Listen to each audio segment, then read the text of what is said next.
Hello, everyone. Welcome to News Now, the Belmont Journal's daily update on what's going on in the community of Belmont. I'm your host, Roger Colton. I have with me today Anne Marie Mahoney, who is the chair of the Police Station Building Committee overseeing the renovation and construction of Belmont's new police station. Anne Marie, thanks for joining us. It has been a haul, but the police station is almost done. It is. We're so excited. Dispatch moved in Wednesday, so the citizens will see that trailer removed by next week.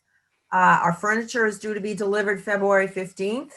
So the rest of the department will be moving in right after that. Right now, what we're doing pretty much is punch list, going back through and just cleaning up odds and ends on floors and walls and doorways, reinstalling lights and that sort of thing. So we're getting very close. There's still some exterior work to be done, and we're playing that by the weather. You've got to have just the right temperature. But otherwise, we're very close and we're very excited.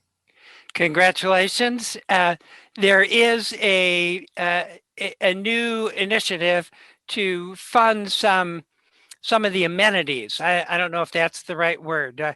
Can you tell us about this new private fundraising effort? Sure.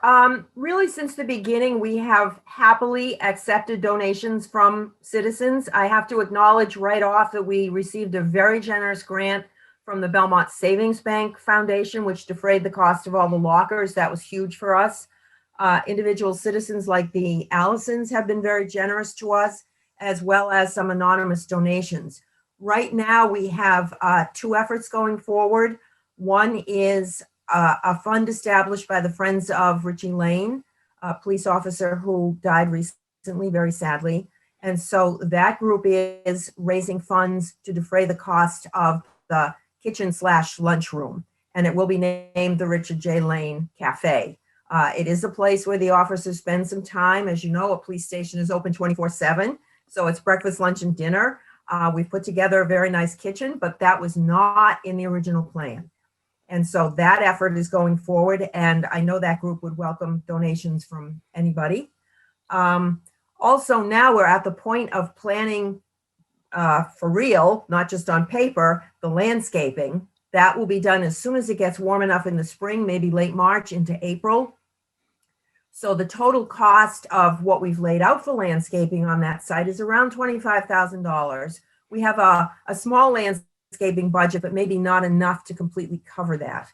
So we would be very grateful if people were willing to donate some money, and it could be in memory of somebody, a memorial tree, a memorial shrub. We are planting several trees. We are doing some very nice shrubbery. I've seen the list. I think people will be pleased. It's flowering shrubs. It's things that will look very nice on that site. And remember that it's right on the corner of Pleasant and Concord Avenue. You know, you're right there sort of as a gateway or a centerpiece to the town. And so you want it to look nice. It's part of the historic district. You have those lovely Victorian houses that surround it. So we're excited about doing that. And we hope that people will be interested in stepping up and saying, sure, I'd love to donate a shrub or a tree. And there are other aspects of the project that aren't fancy, but just when you renovate a building, you find that there are some things that need to be done, renovating hallways and bathrooms. Exactly. As you'll recall, we had never intended to touch the interior of the existing building. We decided to do it. We came back to town meeting. They gave us additional funds, which has been great. But like everything, if you've ever done a kitchen or a bathroom in your own house, you know that as that kitchen is nearing completion, you say to yourself, darn, why didn't I include painting and reflooring, the back hall or the extra bathroom or something? And that's kind of where we are. As the thing is being finished, we're looking at a few little lavatories on the first floor that are open to the public and saying, we really should spruce those up, replace the fixtures, just do some painting, nothing dramatic, not ripping out the tile, but just kind of some cleanup work.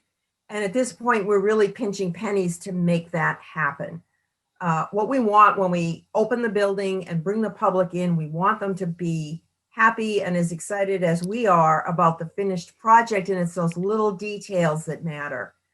So yes, a replaced sink in a first floor lavatory is not too sexy or exciting, but it certainly is essential and certainly will help make a strong public impact.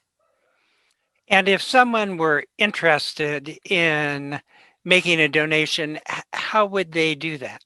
Sure, it's very easy. They would make a check out to the town of Belmont.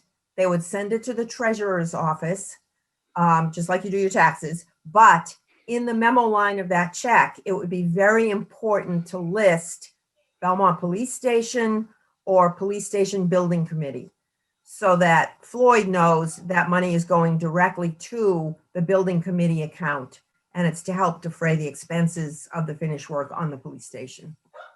I want to make sure too that people aren't confused. We talk about the project being done by, let's say, the middle of February, but this ongoing private fundraising will continue.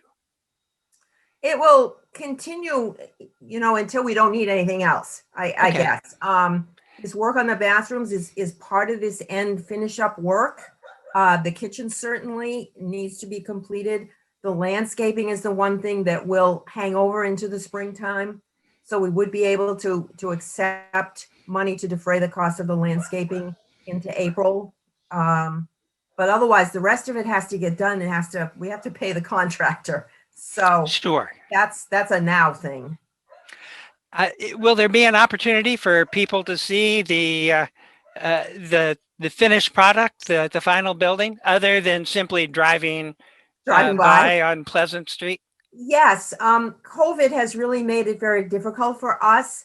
We would love to have, in my mind, a big weekend open house for the entire town of both the DPW and the police station. We would love to have ribbon cuttings on both facilities. We want the public, the taxpayer, the town meeting members, everybody to come through and see what we've done. Because remember, we've done this project under the cap. There has been no debt exclusion to make this happen. And so we have accomplished a 50-year solution for that police station for under $12 million. And that's pretty amazing, we think. So we want people to see that.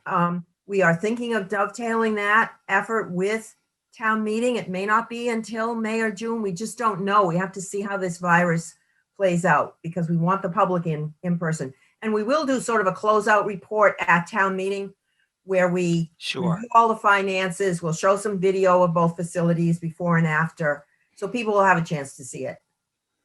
That's great.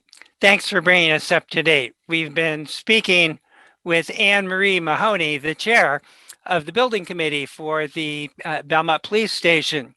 You've been watching News Now, the Belmont Journal's daily update on what's going on in the community of Belmont. Thanks for watching. I'm your host, Roger Colton. I'll talk to you again next time.